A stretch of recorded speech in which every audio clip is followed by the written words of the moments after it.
بے اولاد عورت کی 7 نشانیاں۔ جو عورتیں یہ کام کرتی ہوں ان کو کبھی بھی اولاد نہیں ہوتی۔ حضرت سلیمان علیہ السلام نے بتائی یہ عورتوں کی نشانیاں۔ کیا یہ نشانیاں آپ نے تو نہیں؟ بسم اللہ الرحمن الرحیم۔ ان قسم کی عورتوں کو کبھی اولاد نہیں ہوتی۔ اولاد کا ہونا اللہ کا ایک نایاب تحفہ ہے۔ اولاد کا حصول خاندان کی نسلی ترقی ہر انسان کی ایک ضرورت اور پاکیزہ خواہش ہوتی ہے۔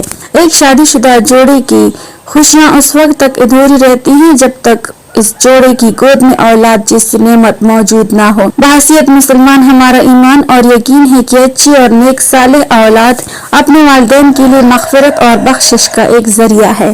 بے اولاد کا جب بھی ذکر آئے تو ہمارے ذہنوں میں یہ خیال آتا ہے کہ اس کی وجہ عورت ہی ہوگی۔ اس وجہ سے بہت سے خاندان پریشان ہو جاتے ہیں، خاص طور پر خواتین کا استحصال بھی ہوتا ہے، جبکہ یہ ہرگز ضروری نہیں کہ بے اولادی کی وجہ صرف عورت ہی ہو سکتی ہے۔ بے اولاد ہونے کی وجہ مرد حضرات بھی ہو سکتے ہیں۔ ناظرین، اگر ہم اپنے معاشرے میں دیکھیں تو وہ عورت ہمیں بہت مطمئن نظر آتی ہے جس کی اولاد ہوتی ہے، جبکہ اس کے مقابلے میں وہ عورت جس کی اولاد نہیں ہوتی اس کے لیے زندگی خوشگوار گزارنا ناممکن سی بات لگتی ہے۔ آج کی ویڈیو میں ہم آپ کو 7 ایسی عورتوں کے بارے میں بتائیں گے جن کے متعلق کہا گیا کہ پریوں نے حضرت سلیمان علیہ السلام کو بتایا کہ ایسی عورتیں کبھی اولاد پیدا نہیں کر سکتی۔ جاننے کے لیے یہ ویڈیو آخر تک ضرور دیکھیے گا۔ ناظرین، یہ واقعہ کچھ اس طرح بیان کیا جاتا ہے کہ ایک مرتبہ حضرت سلیمان علیہ السلام تخت پر تشریف فرما تھے کہ 5 عورتوں کا ایک گروہ ان کے پاس آیا اور عرض کرنے لگا کہ اے حضرت سلیمان علیہ السلام، ہمیں بتائیں کہ ہمارے ہاں اولاد کیوں پیدا نہیں ہوتی۔ انہوں نے حضرت سلیمان علیہ السلام سے سوال کیا تو حضرت سلیمان علیہ السلام نے جنات سے پوچھا کہ بتاؤ ان عورتوں کے ہاں اولاد کیوں نہیں ہوتی۔ جنات نے جواب دیا کہ 7 طرح کی عورتوں کے ہاں کبھی اولاد نہیں ہوگی۔ پہلی عورت وہ ہے جس کا رحم ابھرا ہوا ہو، یعنی اس کی بچہ دانی الٹ جاتی ہو، جس کی وجہ سے مادہ اپنی جگہ پر نہیں رہتا اور اس سبب سے اولاد نہیں ہوتی۔ اس کی نشانی یہ بتائی جاتی ہے کہ جب ہم بستری کی جاتی ہے تو اس دوران اس عورت کے سر میں درد ہوتا ہے۔ دوسری وہ عورت ہے جس کے رحم میں ہوا بری ہو، یعنی اس کا منہ اوپر سے بند ہو۔ اس کی علامت یہ ہے کہ ہم بستری کے وقت جسم میں درد ہوتا ہے اور چہرہ بھی اتر جاتا ہے۔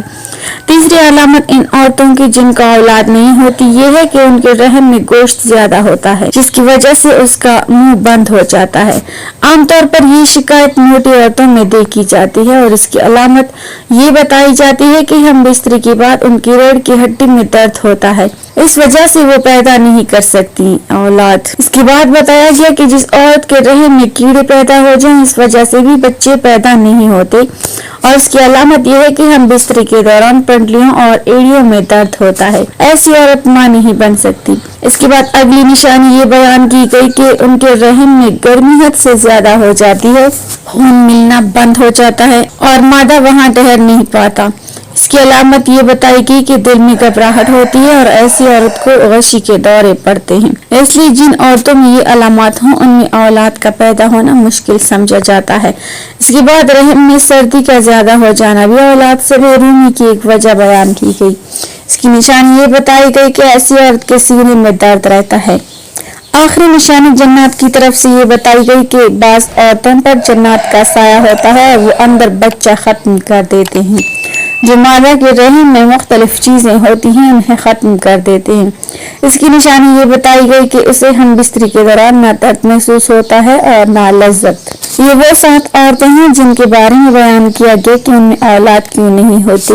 ناظرین، صرف عورتیں ہی میں بانجھ پن نہیں ہوتا، مردوں میں بھی بانجھ پن پایا جاتا ہے۔ مردانہ بانجھ پن سے مراد مرد کی صحت کا کوئی بھی ایسا مسئلہ ہو سکتا ہے جو اس کی بیوی کے حاملہ ہونے کے امکانات کو کم کر دے۔ 100 میں سے 13 جوڑے غیر محفوظ جنسی تعلقات کے باوجود حاملہ نہیں ہو پاتے۔